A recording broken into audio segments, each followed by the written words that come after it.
Assalamualaikum warahmatullahi wabarakatuh.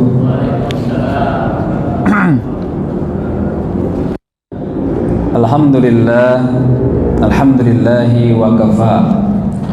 Wassalatu wassalamu ala nabiyil mustafa wa ala alihi wa ashabihi ahli sidqi wal wafa.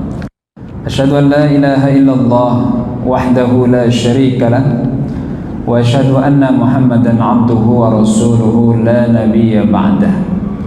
Allahumma fasalli wa sallim wa barik ala hadha nabiyyil karim habibina wa syafi'ina wa maulana Muhammadin wa ala alihi wa sahbihi ajma'in.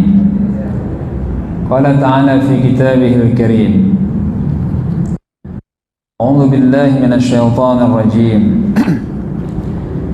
Inna arsalnaka syahidan wa mubasysyiran wa nadhiran litu'minu billahi wa rasulihi wa tu'azziruhu wa tuwakkiruhu wa tusabbihuhu bukratan wa asila. Sadaqallahul azim.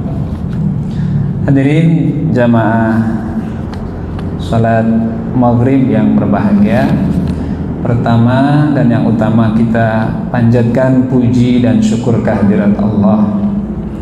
Dengan nikmatnya saat ini di tempat ini kita bisa melakukan ibadah salat maghrib dalam keadaan sehat walafiat, lanjutkan dengan ta'lim.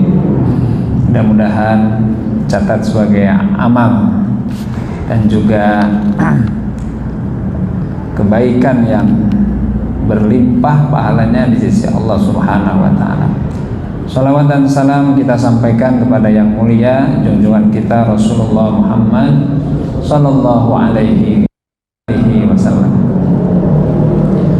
Baik, kajian kita kali ini menyambung kajian minggu yang lalu tentang firqah an-najiyah dan firqah ad-dolalah, tentang kelompok atau aliran yang an-najiyah yang selamat, dan juga perlu tahu ada firqah yang ad-dolalah yang tersesat. Juga perselisihan khilafiyah yang terjadi di dalam peradaban Islam. Minggu lalu saya menjelaskan bahwa masa-masa penetapan syariat, pembentukan syariat di masa Rasulullah Muhammad sallallahu alaihi wasallam terkait dengan ibadah seperti sholat, puasa, zakat, haji, tidak hanya diucapkan oleh Rasulullah tapi juga dicontohkan oleh Rasulullah, ya, bahwa di masa Rasulullah tidak ada perpecahan dalam arti ada kelompok yang memisahkan dari barisan Rasulullah karena dasar politik dalam barisan umat Islam. Artinya kalau ada perbedaan itu sifatnya kesalahpahaman atau ketidakjelasan, atau adalah karena faktor kemampuan daya tangkap, daya serap dari para sahabat tentang ucapan dan perilaku Rasulullah Muhammad sallallahu alaihi. Jadi perbedaan pendapat terjadi ketika itu, tapi kemudian menjadi kelompok, menjadi firqah, memisahkan dari barisan umat Islam. Ini tidak menyebut dengan kelompok-kelompok yang murtad, ya, tapi kelompok dalam arti yang berbeda dan di luar barisan Rasulullah. Bapak Ibu yang berbahagia, di antara yang bisa saya sebutkan misalnya perbedaan para sahabat di dalam menyikapi persoalan tawanan perang. Pada saat perang Badar, Rasulullah mendapatkan kemenangan, ya, 319 memenangkan peperangan yang musuhnya jumlahnya besar, 1000 orang. Ada tawanan perang. Menyikapi tawanan perang, sahabat berpendapat itu.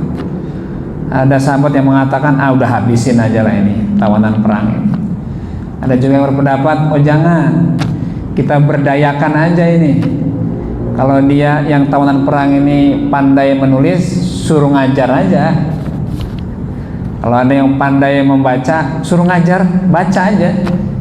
Dan itulah yang diterima oleh Rasulullah Muhammad SAW. Kalau kita baca lagi perbedaan pendapat di kalangan sahabat ketika pada saat perjanjian Hudaibiyah, itu tahun ke-6 dari hijrahnya Rasulullah Muhammad SAW. Di mana perbedaannya?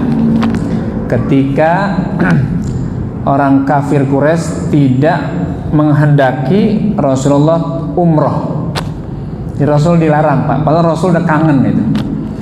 Karena dari sejak beliau hijrah 6 tahun nggak lihat Ka'bah, nggak bisa tawaf, nggak bisa duduk-duduk santai di depan Multazam, di depan Hijr Ismail. Kangen Rasul itu. Sehingga beliau mimpi. Dalam mimpi itu beliau memegang kunci Ka'bah, pertanda menguasai Ka'bah. Akhirnya esoknya Rasul memaklumkan untuk umroh bareng. Ini kalau bicara umroh Rasulullah, suka ada pertanyaan, Rasul tuh haji dulu atau umroh dulu sih? Terus yang afdol itu umroh dulu atau haji dulu? Terus pertanyaan berikutnya, Rasul tuh kalau umroh berapa kali? Terus haji berapa kali? Maka sejarah mencatat Rasulullah itu 3 kali umroh, 1 kali haji. Ya, hajinya sekali, Pak. Umrohnya kapan pertama? Yaitu pada saat tahun ke-6 dari hijrah. Yang kedua, tahun ke-8 dari hijrah. Yang ketiga, tahun ke-9 dari hijrah. Hampir tiap tahun. Menunjukkan Rasul itu rindu dan tahu bahwa Ka'bah adalah Baitullah, rumah Allah yang penuh dengan keberkahan. Bapak Ibu sekalian, di mana perbedaan terjadi? Perbedaan terjadi ketika Utsman diutus menjadi diplomator, negosiator. Dia akhirnya diutus oleh Rasulullah, dibawa ke Mekah, dibonceng onta lah kira-kira gitu. Lama menunggu para sahabat dan Rasulullah, sehingga muncul desas-desus bahwa Utsman ini kayaknya dibunuh deh, kayaknya dihabisin ini. Ketika itu sebetulnya Rasul menginginkan Umar untuk menjadi negosiatornya, tapi Umar kemudian mengatakan, ya Rasulullah jangan saya itu kalau ke sana kayaknya nggak ada yang iba, nggak ada yang perhatian. Mendingan Utsman aja, karena saudara Utsman itu masih banyak di Mekah. Saudara Sayyidina Utsman itu masih banyak yang kafir. Maka kalau dia yang menjadi negosiator, maka masa tega sih saudaranya akan menghabisi dia. Di situ aja Umar berselisih dengan Rasulullah. Apakah Rasul marah? Enggak, karena itu memang pendapat yang patut dihargai. Dan logis juga pendapat Sayyidina Umar bin Khattab. Saudara yang berbahagia, ternyata kembali Utsman dalam keadaan selamat. Ya, tetapi bersama Utsman, tokoh Quraisy menyertakan juru bicaranya untuk kemudian membuat perjanjian.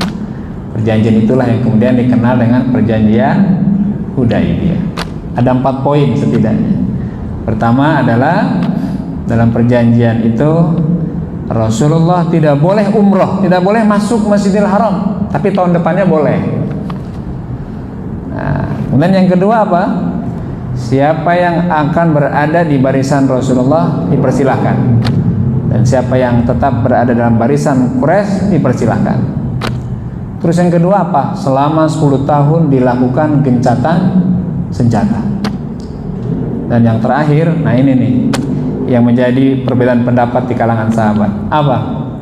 siapa di antara orang Quraisy, orang Makkah yang kabur menuju Madinah minta perlindungan Rasulullah, tapi tidak diizinkan oleh walinya, maka dia harus dikembalikan lagi ke Mekah.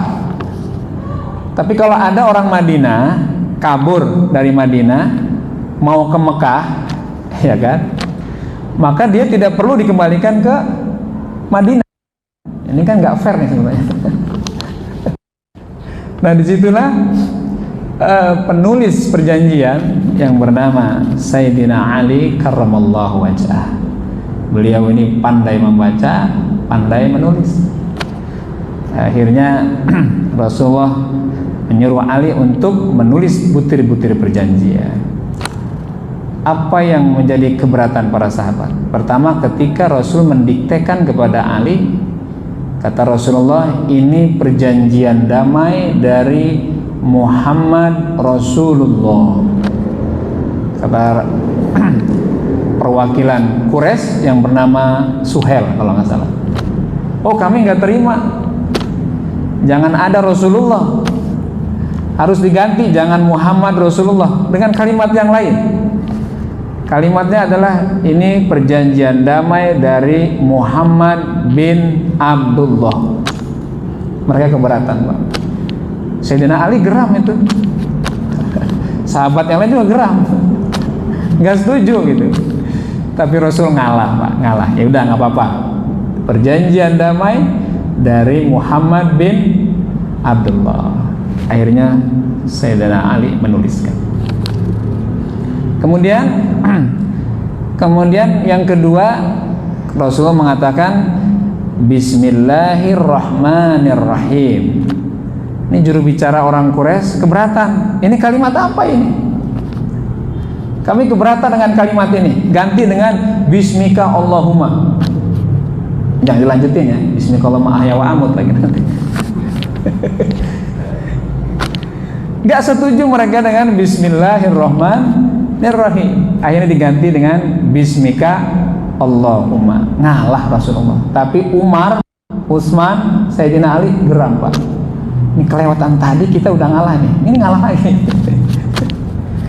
Tapi itulah Rasulullah. Rasul melihat di balik sekedar tulisan Muhammad Rasulullah, di balik kalimat Bismillahirrahmanirrahim, sebenarnya ada peluang yang menguntungkan. Rasul membaca bahwa 10 tahun gencatan senjata, wah ini poin besar ya. Kalau gencatan senjata berarti Rasul bisa fokus untuk berdakwah, ya, bisa berdakwah. Dan Rasul berpikir, oke, tahun ini nggak umroh, tapi tahun depan bisa umroh, nggak apa-apa.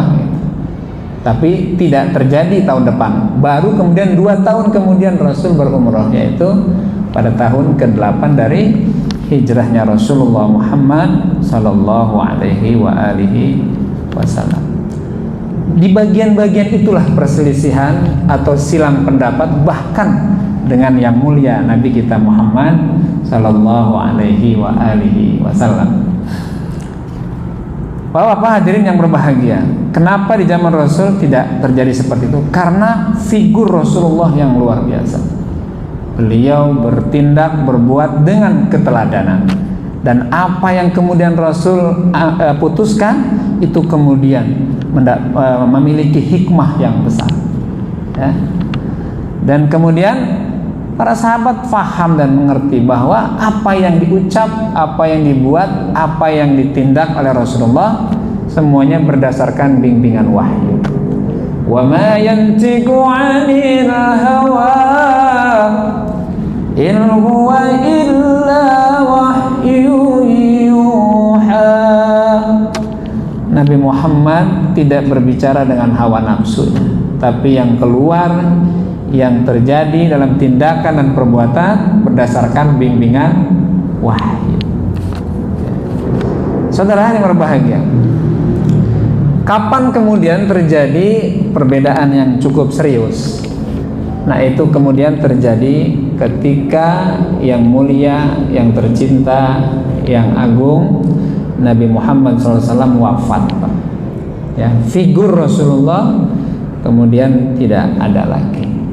Bahkan wafatnya Rasul. Sebetulnya tidak mengejutkan wafatnya Rasul itu.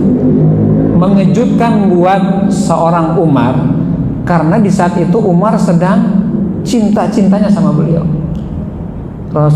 Sayyidina Umar itu seakan dulu jahiliyah betul saya itu, sampai mau membunuh Rasul, anak perempuan dibunuh sama Sayyidina Umar.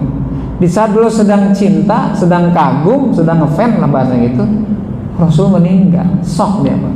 Tapi sebetulnya wafatnya Rasul, tanda-tanda kematian Rasul sudah ada isyaratnya. Setidaknya ketika pada saat haji wada, ketika Rasul mengatakan, wahai kaum muslimin, dengarkan nasihat saya, dengarkan khutbah saya, karena boleh jadi tahun depan saya tidak lagi bersama kalian. Ini kan isyarat namanya. Ya gitu. Maka yang hadir hari ini tolong sampaikan kepada yang tidak hadir. Kalian tahu hari apakah ini? Tanah apakah ini? Dan bulan apakah ini? Para sahabat menjawab, Allah dan Rasulnya lebih tahu. Kata Rasul, ini adalah hari suci di tanah yang suci dan di bulan yang suci. Hari apa hari itu? Hari Arafah. Tanah apa tanah itu? Tanah Makkah. Terus bulan apakah itu? Bulan Zulhijjah. Suci semuanya. Maka jangan kotori kesucian hari ini, kesucian negeri ini, dan kesucian bulan ini. Turun Al-Quran surat Al-Ma'idah ayat 3. Al-yawma akmaltu lakum dinakum wa atmamtu alaikum ni'mati wa raditu lakumul Islam Madinah. Hari ini aku sempurnakan untuk kalian agama kalian, dan aku cukupkan untuk kalian nikmatku, dan aku ridho Islam sebagai agama. Yang lain senang, gembira, bahagia, bersyukur karena sempurna agama ini, cukup nikmat ini, dan Islam diridhoi sebagai sebuah agama. Tapi justru ada seorang yang tidak happy, tidak senang, bahkan merenung. Dia menyendiri, hingga akhirnya membuat perhatian para sahabat kepada dia dan bertanya, kenapa engkau justru tidak bahagia dengan sempurnanya agama ini, dengan cukupnya nikmat ini, dengan Allah ridho dengan agama ini? Maka seorang ini, dalam riwayat dikatakan, ada yang mengatakan Abu Bakar, ada yang mengatakan Umar, ya. Kata Sayyidina Abu Bakar, tidakkah engkau perhatikan bahwa ketika sesuatu itu sudah sempurna, ketika nikmat itu sudah dicukupkan dan Islam sudah diridhoi, maka yang membawa agama ini, yang menyampaikan risalah ini, berarti juga sudah selesai misinya, sudah tuntas ini tugasnya, dan dia akan berpisah dengan kita. Yang tadinya happy, yang tadinya senang, sedih semuanya. Itu isyarat namanya. Tambah lagi setelah haji beliau sakit, sakitnya 12 hari, parahnya 3 hari. Nah, saudara yang berbahagia, wafatlah Rasulullah Muhammad Sallallahu Alaihi Wasallam. Apa yang muncul kemudian? Jasad Rasul terbujur di kamar beliau, di kamarnya Sayyidah Aisyah, rumah beliau. Jadi kuburan Rasul adalah kamar Aisyah, karena Rasul berpesan, kuburkan saya di tempat saya meninggal. Ini sebetulnya juga ketika terjadi khilaf, Pak, perbedaan. Ada sahabat mengatakan, udah Rasul bawa ke Baqi aja. Terus ada Abu Bakar mengatakan, oh tidak, Rasul pernah mengatakan, sebagaimana Nabi yang lain yang berpesan bahwa kuburannya adalah tempat atau saat meninggalnya yang bersangkutan, dan Rasul meninggal di kamar beliau, maka dikuburkanlah beliau di situ. Saudara, apa yang berbahagia, meninggalnya Rasul, kemudian muncul persoalan. Apa? Terjadi kekhawatiran, kecemasan, ya, di kalangan para sahabat. Ini Rasul ini kan pusat segalanya, Pak. Dia tidak hanya seorang nabi, tidak hanya seorang Rasul, tapi dia seorang pemimpin negara, pemimpin pemerintahan. Terpusat kepada beliau. kalau beliau meninggal, ini siapa yang ngurusin negara besar ini? Siapa yang akan bertanggung jawab terhadap wilayah Madinah yang sudah besar, yang kekuasaannya sudah keluar dari Jazirah Arabia? Akhirnya Bapak Ibu sekalian, kalau Bapak Ibu ke Madinah, itu ada satu tempat ya. Terakhir saya umroh bulan Januari. Tempat itu masih ada, tapi sebagian ya. Namanya Saqifah Bani Sa'idah. Ada yang kenal? Saqifah Bani Sa'idah. Tadinya sekitar luasnya berapa ya? Mungkin 200 meter. Kemarin saya lihat pohon kormanya udah hilang, tinggal pagar besinya sama rerumputan. Saya nggak tahu nih besok saya berangkat haji apakah masih ada atau tidak gitu. Berarti kalau tidak ada, berarti pertemuan terakhir saya itu bisa melihat Saqifah Bani Sa'idah. Ada apa dengan Saqifah Bani Sa'idah? Ini penting karena disitulah terjadi perdebatan sengit, disitulah terjadi kandidasi pemimpin Khalifah Rasulullah Muhammad Sallallahu Alaihi Wasallam.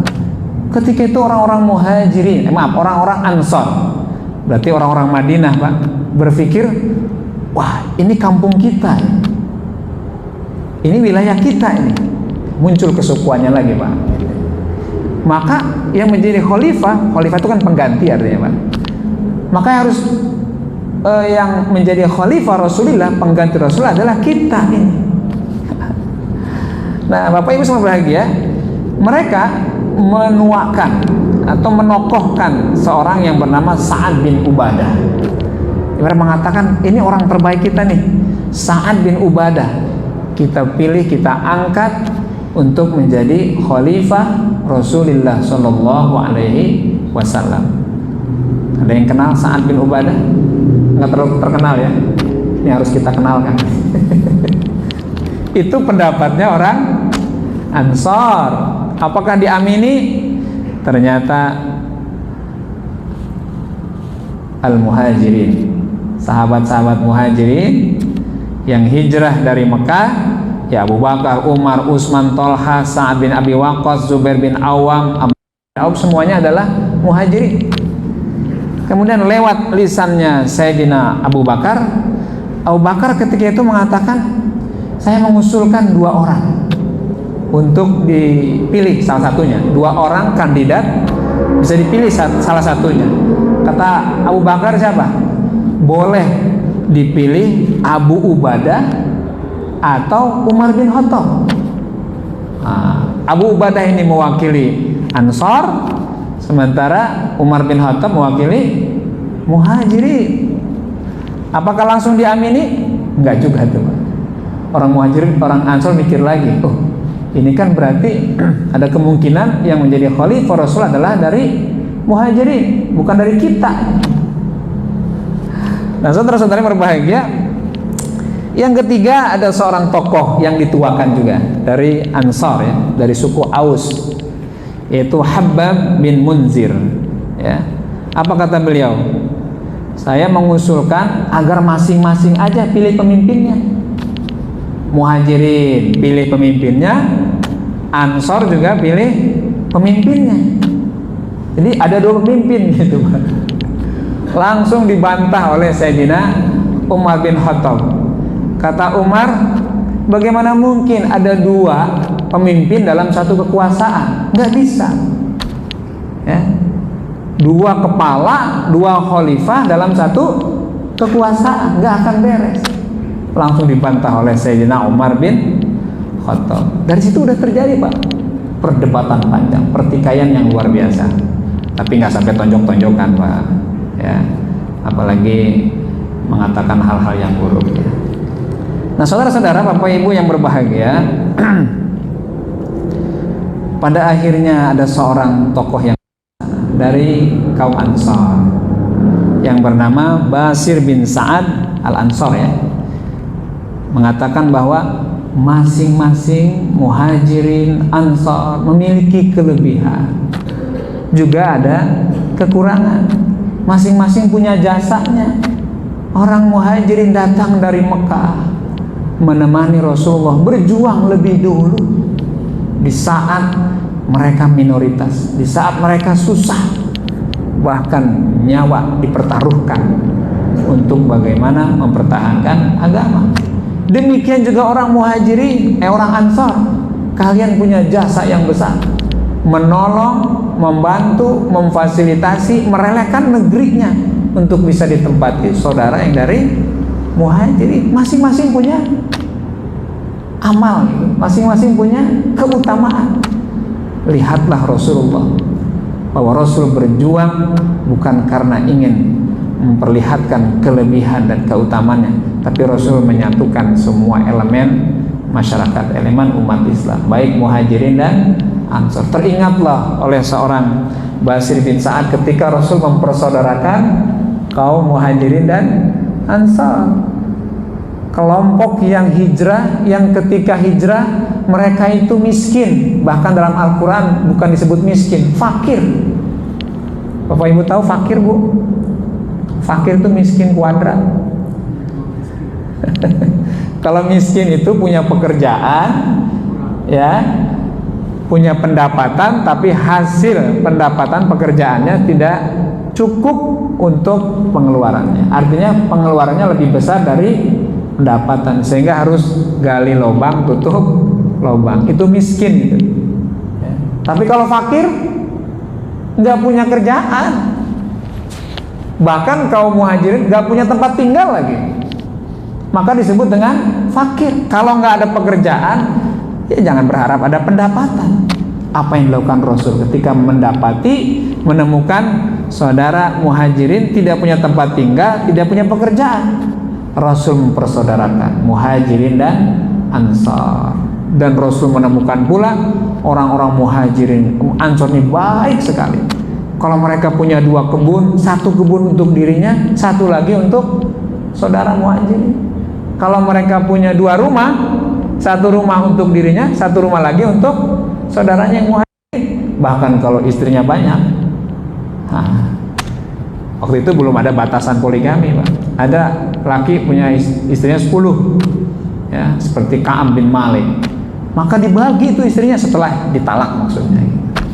Jangan asal pilih. Ini silakan pilih apa yang kamu, pasti yang pilih. Sebegitu baiknya orang Ansor. Maka kata Bashir bin Sa'ad, masing-masing punya jasa, masing-masing punya kelebihan, masing-masing punya amal.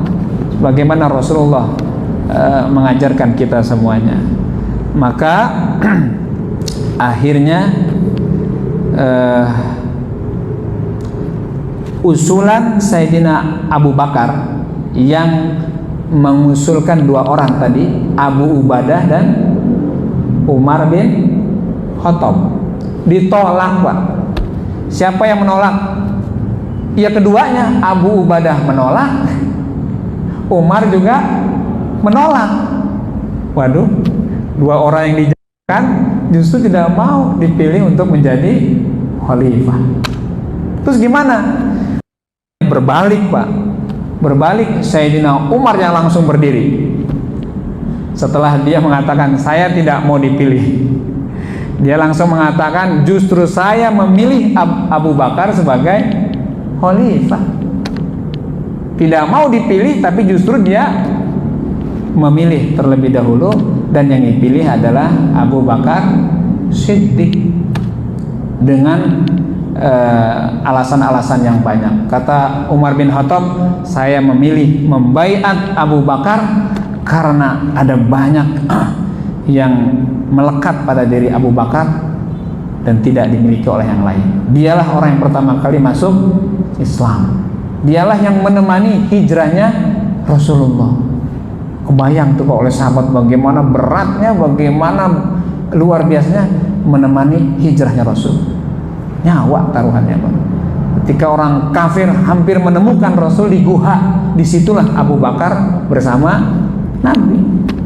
Dan secara isyarat Abu Bakar juga ditunjuk oleh Rasulullah menjadi imam sholat di saat Rasul sedang sakit. Umar mengatakan ini isyarat, ini tanda ini bahwa Abu Bakar lebih berhak, lebih pantas, ya lebih layak untuk menjadi khalifah Rasulullah Muhammad sallallahu alaihi wasallam. Wah, jadi pakai reasoning, Pak. Pakai alasan, bukan hanya saya pilih Umar ya, saya pilih Abu Bakar ya. Pokoknya percaya sama saya deh. Enggak begitu katanya, Pak. Enggak mengatakan percaya aja deh. Saya tahu ini Abu Bakar hebat. Enggak, kasih alasan-alasan yang masuk akal. Karena alasan yang masuk akal, Pak, dan memang itu faktanya, apa yang diusulkan Umar kemudian diamini. Ubadah baiat. Ya, kemudian Basir bin Sa'ad pun juga membaiat. Habab bin Munzir yang tadi menolak itu pun juga membaiat. Hampir secara beruntun membaiat kekhalifahan Abu Bakar Siddiq, termasuk Bani Hashim, ya, keluarga Rasulullah Muhammad sallallahu alaihi wasallam pun membaiat. Mereka mengatakan, iya ya, ini kan bukan faktor kekeluargaan, ini faktor keumatan, ini faktor pemerintahan yang semua orang menuju arahnya ke sana, maka berbaiat pula ini Bani Hashim kepada Sayyidina Abu Bakar Siddiq. Jadi aklamasi, Bang, ya. Sudah tidak ada khilaf di situ, tapi kan sebelumnya luar biasa. Nah, itu peristiwanya terjadi di satu tempat namanya Saqifah Bani Sa'idah. Cuman jarang orang nanya, Pak. Saya sering umroh, sering haji, jarang jamaah nanya, Ustaz, itu tempat Saqifah Bani Sa'idah di mana ya? Kayaknya belum pernah deh. Tapi kalau nanya, Ustaz, kalau gelang emas lo di mana? Nah, itu banyak gitu, Pak. Di mana korma yang murah di mana? Itu sering gitu. Nah, saudara-saudara yang berbahagia, jadi itulah perdebatan sengit, perdebatan kencang di kalangan para sahabat. Pertanyaannya, kalau Umar membaiat, Utsman membaiat, dan sahabat yang lain membaiat, di mana Sayyidina Ali? Karena ini akan menjadi masalah nanti, ya. Di mana Sayyidina Ali? Di mana keluarga dekat Rasulullah sallallahu alaihi wasallam? Sejarah mencatat bahwa ketika itu Sayyidina Ali Fadl bin Abu Thalib itu sedang ngurusin jenazah Rasulullah Muhammad sallallahu alaihi wasallam. Karena Rasul 3 hari, Pak, nggak dikuburkan. Ya, nggak langsung, Pak. Dan yang menjaga itu adalah Sayyidina Ali karramallahu wajhah. Di samping ada Fatimah, juga istri Rasulullah yang bernama Aisyah radhiyallahu anha. Pertanyaannya, apakah Sayyidina Ali membaiat? Ketika itu tidak, Pak. Ketika itu tidak, Pak. Kapan kemudian membaiat? Itu belakangan, Pak. Ya, akhirnya membaiat Sayyidina Abu Bakar As-Siddiq. Inilah yang kemudian menjadi celah perdebatan berikutnya, ya. Orang-orang Syiah, kelompok Syiah mengatakan bahwa pengangkatan seorang Abu Bakar ini tidak sah. Ini mestinya keluarga Rasulullah Muhammad sallallahu alaihi wasallam, dan itu adalah Sayyidina Ali. Karena kalau mau disebut kelebihan Ali banyak. Dia juga yang pertama kali masuk Islam. Dia juga sepupunya Rasulullah. Dia juga yang menikahi anak Rasulullah. Dia juga yang dikatakan oleh Rasulullah, ana madinatul ilmi wa aliyun babuha. Kata Rasul, saya ini gudangnya ilmu, kotanya ilmu, dan pintunya adalah Ali. Dia ahli ilmu, Pak. Maka kata orang Syiah, Ali lebih berhak. Dan soal kepemimpinan itu pasti persoalan yang serius, kata mereka, ya. Kalau makan saja, minum saja, tidur saja, itu diatur, dicontohkan, ada tuntunannya dari Rasulullah, apalagi masalah kepemimpinan, kata mereka, Pak. Ya. Sampai di sini ada benarnya, Pak. Tetapi bukan berarti sahabat yang lain juga tidak tahu ayat, tidak tahu pemahaman. Maka di kalangan Sunni, ahli sunnah wal jamaah, betul bahwa ada tuntunan di dalam perkara sholat, ada hal yang detail di dalam bagaimana cara hidup, makan, minum, tidur. Tetapi juga di dalam ayat Al-Quran dan tuntunan Rasulullah ada perintah untuk syura bainahum. Urusan-urusan kayak begini harus dengan musyawarah. Terbukti dalam perang Khandaq, dalam perang Ahzab, dalam perang Uhud, itu Rasul bermusyawarah, Pak. Siapa yang mengusulkan kalau dalam perang parit itu sahabat bikin parit? Apakah Rasulullah? Bukan. Siapa dia? Salman Al-Farisi. Siapa yang mengusulkan kalau perang Uhud itu harus keluar kota, bukan bertahan dalam kota? Bukan Rasulullah, Pak, tapi sahabat. Nah, sahabat yang lain ini mengatakan ada satu tradisi dan satu yang dibuka dan menjadi tuntunan buat umat Islam dalam perkara seperti ini harus ada musyawarah. Maka dalam Al-Quran banyak ayat yang bicara tentang musyawarah. Misalnya, فَبِمَا رَحْمَةٍ مِّنَ اللَّهِ لِنْتَ لَهُمْ وَلَوْ كُنْتَ فَظًّا غَلِيظَ الْقَلْبِ لَانفَضُّوا مِنْ حَوْلِكَ فَاعْفُ عَنْهُمْ وَاسْتَغْفِرْ لَهُمْ وَشَاوِرْهُمْ فِي الْأَمْرِ. Maka bermusyawarahlah kalian di dalam urusan. Ini saya, udah sampai. Masya Allah. Bisa nanti buka surat Ali Imran, ayatnya adalah ayat 159 yang mengisyaratkan dalam perkara seperti ini kedepankan dan hidupkan musyawarah. Ada kesepakatan di dalam musyawarah itu. Jadi bukan berarti tidak tahu bahwa Sayyidina Ali itu punya keutamaan, bukan tidak tahu bahwa Sayyidina Ali itu punya kelebihan, tahu sekali. Tapi perkara ini tidak bisa bicara hanya kelebihan-kelebihan, tapi lihat bagaimana arah dan juga pandangan-pandangan dari banyak orang. Nah, nanti dari pendapat ini akan muncul perbedaan-perbedaan yang terus berkembang sehingga menjadi aliran-aliran di dalam Islam. Baik, pada akhirnya Sayyidina Ali juga membaiat. Ini soal waktu. Dan kenapa tidak bersegera untuk membaiat? Karena mengurusi jenazah Rasulullah. 3 hari belum sempat dikuburkan, dan wasiat Rasulullah kepada Fadl bin Abu Thalib untuk memandikan Rasulullah. Itu wasiat Rasulullah. Di Sayyidina Ali Fadl adalah orang yang diwasiatkan Rasul untuk memandikan Rasulullah. Ya tentu sebagai keluarga dekat, apalagi Sayyidina Ali adalah kerabat dekat sekaligus ya anak didik Rasulullah dari kecil. Ideologisnya nempel betul ke Sayyidina Ali itu.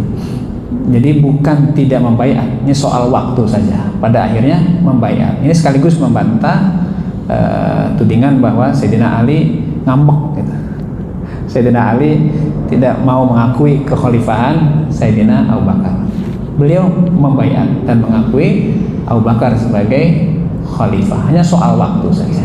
Ditambah lagi Sayyidina Ali harus menghadapi kematian istri beliau, karena Fatimah itu beberapa bulan kemudian menyusul Rasulullah Muhammad Sallallahu Alaihi Wasallam. Jadi 2 kali ditinggal wafat oleh orang yang dicintainya. Pertama Rasulullah, kemudian anak Rasulullah yang notabene adalah istri beliau, yaitu Fatimah Az-Zahra. Makanya ketika Rasulullah Sallallahu Alaihi Wasallam itu sedang sulit, sedang berat dalam sakitnya, kemudian Rasul memberi isyarat kepada Fatimah untuk mendekatkan telinganya di mulut Rasulullah Sallallahu Alaihi Wasallam. Ketika mendekatkan telinganya, Fatimah kemudian nangis, Pak.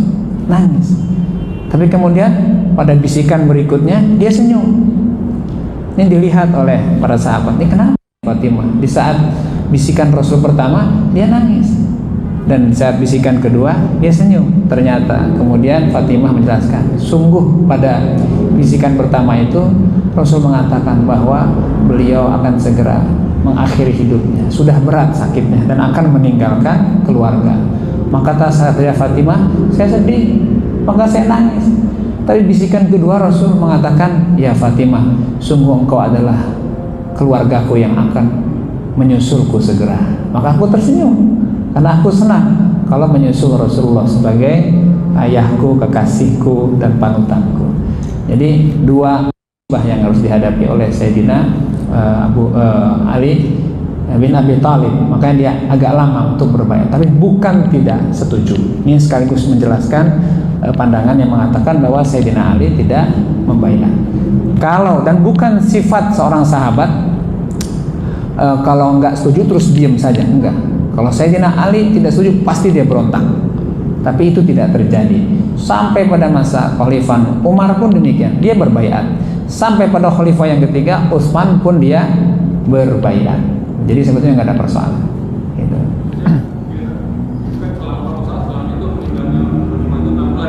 3 bulan. Iya. Iya. Sampai 3 bulan itu Ali belum ada sikap apa-apa. Secara jelas tidak, tapi sikapnya sudah menunjukkan kesetujuannya dan tidak ada problem dengan itu. Ya.